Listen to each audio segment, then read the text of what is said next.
Welcome to Tech Driven Business brought to you by Innovative Solution Partners.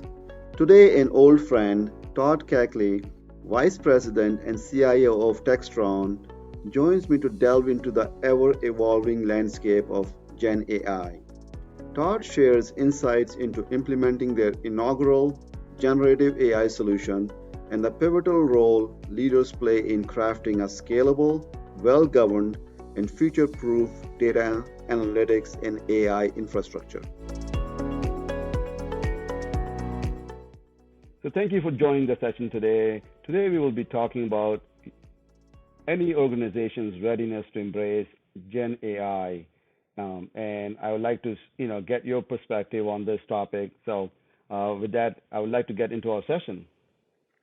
Let's do it. Awesome. Great.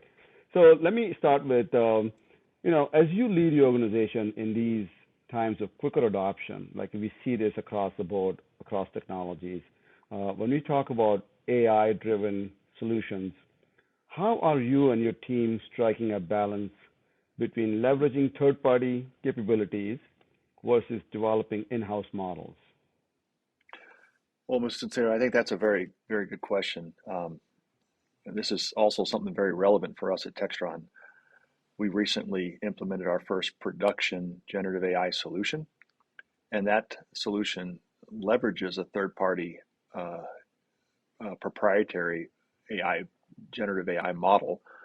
And part of that decision making was, certainly there's a lot involved in developing artificial intelligence models as a technology company as well at Textron. We've dealt with AI, and it's been part of our product offering and some of the things that we do around geospatial analysis and other things. And we've built models in the past. So the decision to make versus buy, it wasn't necessarily one that we had to approach when it comes to generative AI, because I think this is an area where it's certainly a buy, leverage third-party models because of the capability and the massive amounts of compute and investments required to go off and build a model of the capability that we're seeing coming from third-party proprietary models that are secure. And certainly that's something that's very important to us, making sure that we leverage a third-party model that is secure and allows us to be able to work within the confines of our data tenant and be able to leverage the benefits of the open AI, but at the same time protecting our sensitive data. No, that makes sense. So let's fast forward, right? Are you even looking at in-house models sometimes in the future, or is this something that you think a third party will give you the leverage that you're looking for as far as technology as well as security is one of the big question marks right now with Gen AI? We in our defense businesses, it's something we're certainly possibly kicking around, where there may be smaller scale opportunities for us to build lambda-based models or others using compute technology that's not massive data center type of the compute and horsepower that you need to be able to do something as large as an open AI or an Azure AI type of experience. I contend that most of the use cases that we're seeing right now, I think there's a difference that people need to look at when they approach this question, and it's what outcome are you trying to achieve? And if the outcome is I want quick analysis or summarization or content generation and so forth, recreating that wheel and trying to build that model may not make sense, where those third-party proprietary models already exist to do that. And in fact, I'm seeing even in the ecosystem of development of workbenches and use cases around these third-party models, there are several developments already in place that have the turnkey co-pilot for a contracts evaluation or proposal generation or service centers, and doing things like help desk. Those are accelerating the ability to implement quickly and get value quickly, and even the model itself. I read something yesterday that just blew my mind, that the evolution of GPT 3.5 to 4.0 to 5.0 is at a pace that it's reinventing itself about every 6 months, and that's 4x Moore's law. If you think Yeah. about that, the pace of Moore's that just as a technologist that just blows my mind. For sure, for sure. I think that kind of leads me into my next question. When we talk about proprietary solutions versus open source, how does that affect your strategy? Well, I certainly I certainly appreciate how open source really drives innovation, and it really OpenAI is a good example. Open source, the release of ChatGPT a little more than a year ago as an open source technology has really fundamentally changed changed the perception of artificial intelligence and pretty much put the technology in the hands of the everyday consumer. So you Absolutely. don't need to have a PhD in neural networks to go off and understand how to interact with artificial intelligence. And in fact, I think that is really accelerated. It's the fastest adopted technology, hitting the 100 million user mark in less than two months.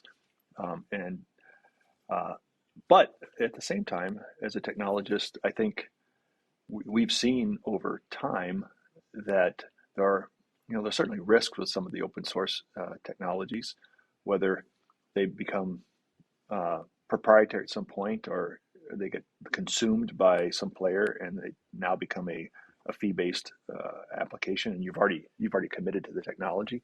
We've Mhm. seen that across some of the major players that consume other open source technologies and then turn around and license it. And Mhm. that's certainly a risk. It's certainly something that you can't undermine or underestimate the amount of patching and keeping up with the vulnerabilities of open source technology, because I think they're a little more susceptible to vulnerabilities. Mhm. Uh, but it's certainly something we have to weigh out when we make decisions around using proprietary technologies versus open source. Yeah, I think what I'm hearing from you, it seems like a lot of that is dependent on your business model and your individual needs as an organization, right? Absolutely, absolutely. It's not just let's go find the the the lowest cost solution. Always, it's we have to take into consideration you know many aspects, not just is it the best solution, is it the is it a secure solution, is it one that's going to endure, that's going to have a life cycle that is going to sustain, because you don't make a technology investment, you hope not to make a technology investment and expect it to only have a couple of years life cycle. You want it to endure a little bit, and sometimes um, what we've seen in the ecosystem of even in the larger players in the consolidation of certain application stacks and so forth, and the reinventing of those stacks, it's really forced us to stand back and look at all of these investments to make sure that there's going to be viability in the solution provider to continue to support, do investments and continue to evolve that product set, whether it's a very small individual capability or a larger enterprise-wide program. Yeah, for sure. I think longevity and durability is kind of seems like it needs to be built in the solutions that you're looking for, right? Um, Absolutely. so, thinking about from an experience perspective, like, you got years of experience, both in business and technology. What are some of the good use cases of AI-driven solutions that you've seen deliver tangible business value, right? I mean, it's all about providing value to business, and then at the same time building trust with the business. What's your take on that? Well, we go back a long ways, Mustansir. I think the so I appreciate you not actually stating how long I've been doing this job, but it feels like much longer. But it's interesting. The the whole generative, and we just, as I just said, the whole generative AI thing. If you think even a year and a half ago, this wasn't on the radar for most CIOs or most technologists in general, and now it's pretty much consumed most of our discussions. Um, For sure. so we decided here at Textron to take a look at an applicable use case, and while there are lots of analysis on where where these capabilities actually work well or maybe provide the best value, we focused on our service center area of opportunity.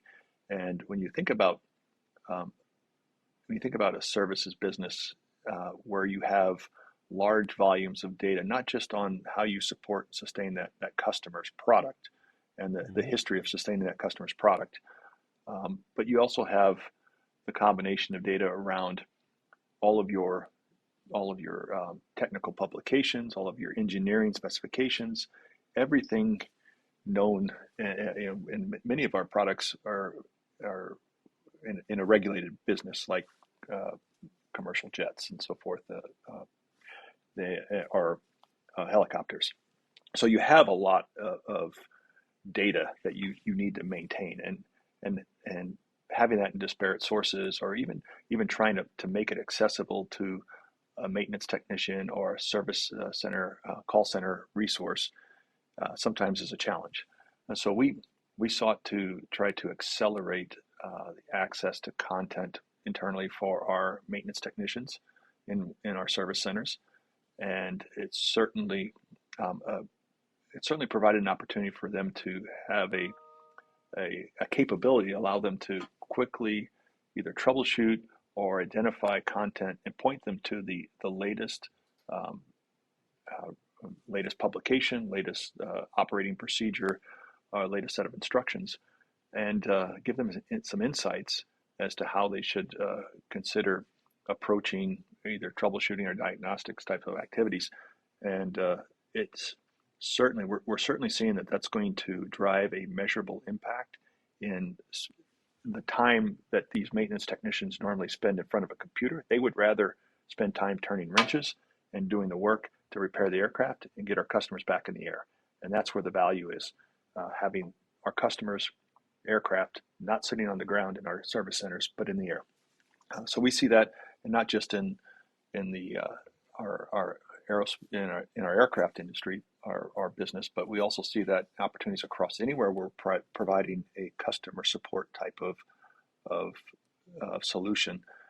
You think about even in IT, the help desks. We have most large organizations have a level 1, level 2, level 3 type of help desk. Yeah. And as questions go from level 1 to level 2 and level 2 to level 3, the cost of that answer continues to get higher.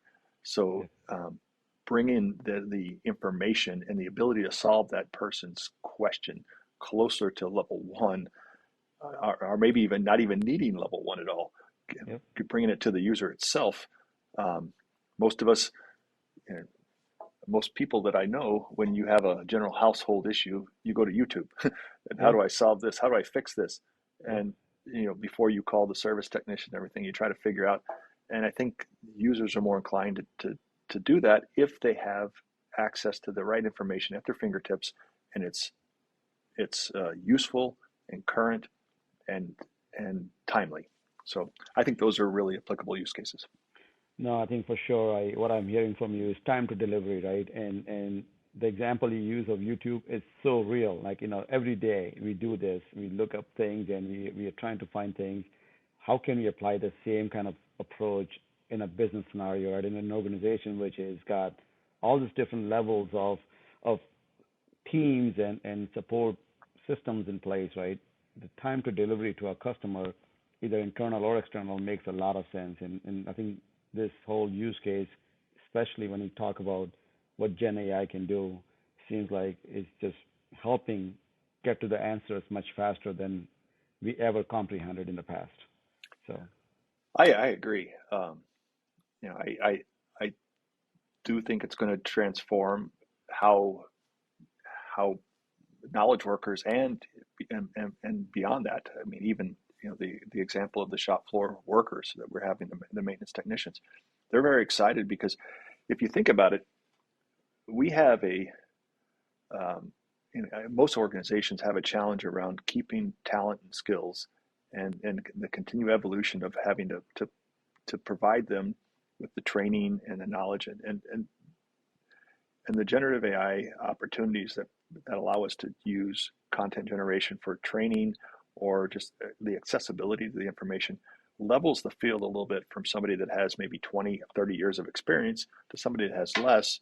So they all are leveraging the same resource and getting that expert information to help them accelerate their jobs. So Yeah. I'm excited about that. I think that's going to help, particularly help us bring in the next workforce of the future and prepare them for the skills. No, totally. I totally agree on that. So taking a little segue over here, on a personal note, where do you go do your research? What are some of the readings that you're currently doing? Would like to share?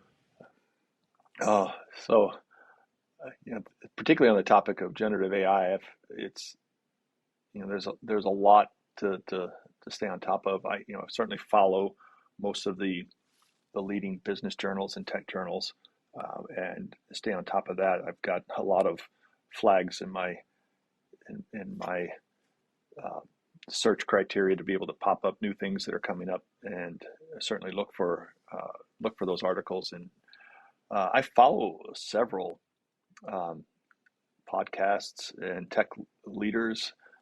Spend a lot of time talking to systems integrators as well, and then I have a very large network that I belong to a number of professional organizations with technical leaders, CIOs, and we have a lot of discussions on this topic as well.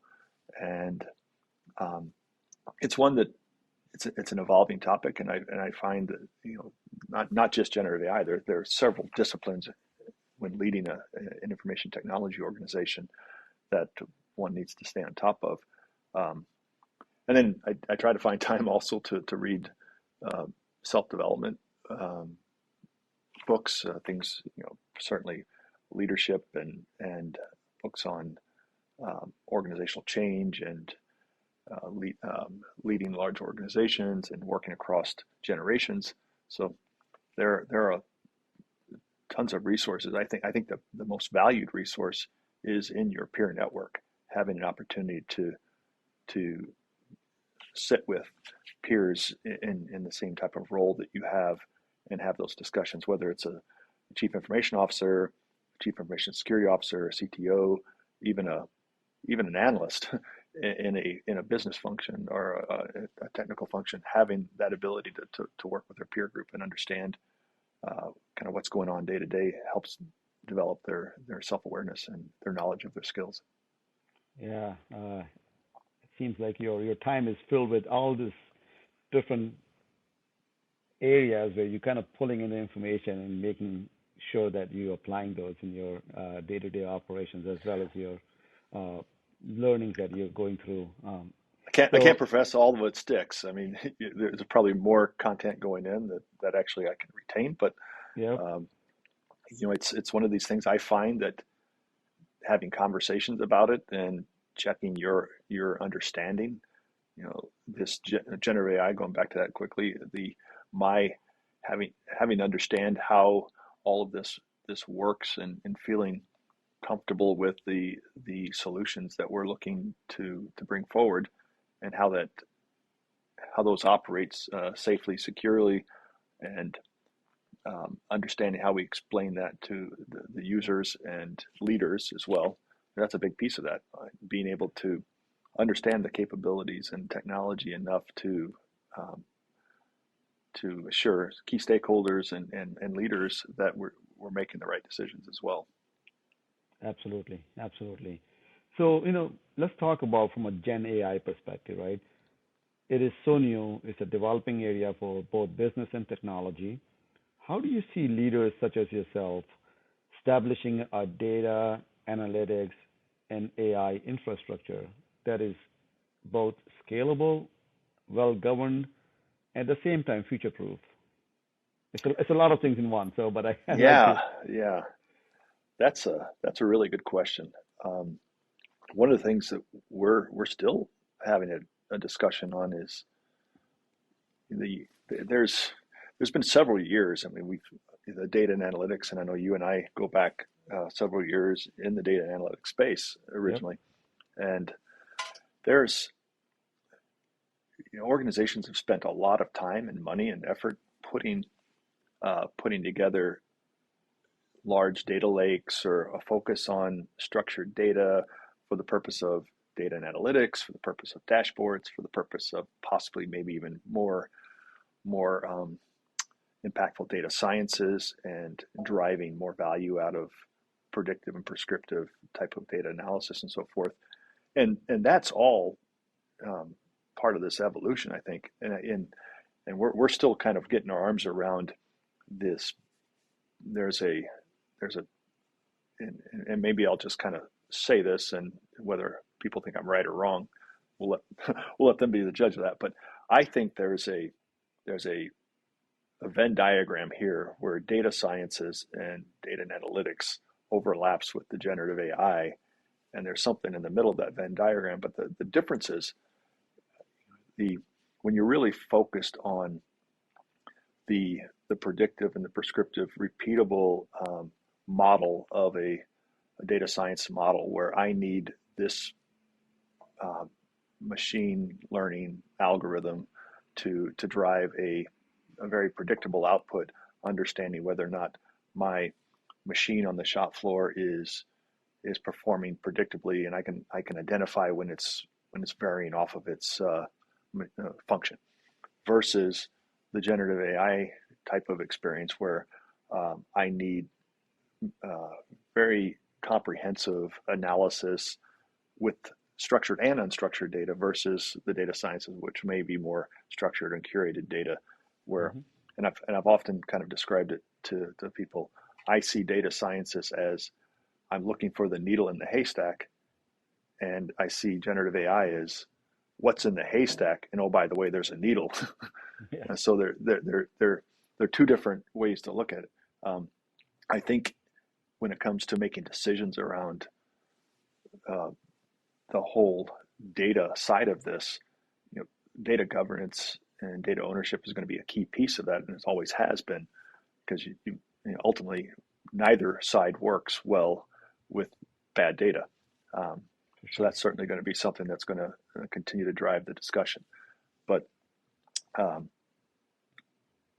think a bigger piece of this is going to change the way we think about architecting our data, whether or not it needs to be as structured as we've had in the past.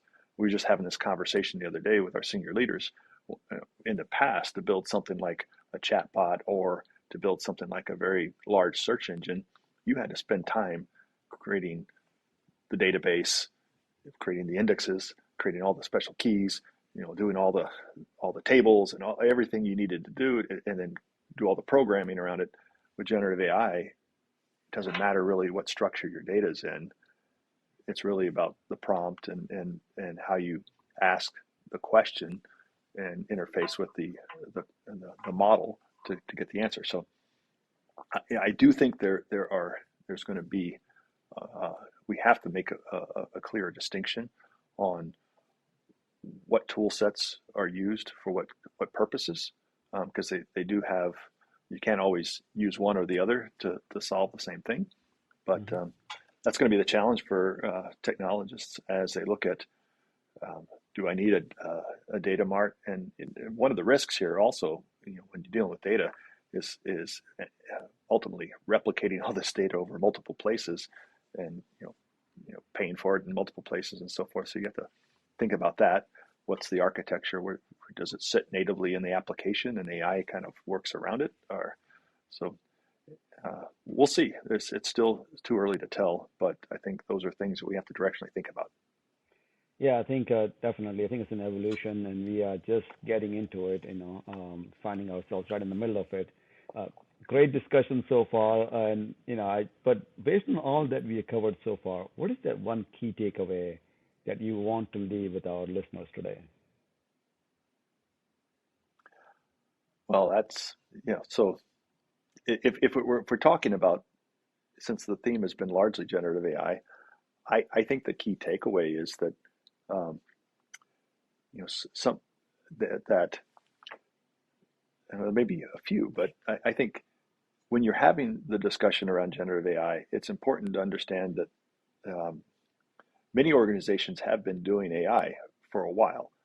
Data data sciences is part of that evolution, building an algorithm and building a model and so forth. So, um, I've seen peers in my industry and others, even not in my industry, their immediate reaction was, we've got to shut this generative AI down, or we need to go slowly. Um, and the reality is, I think it's an evolution of what we've been normally doing with things like um, machine learning and algorithms and so forth.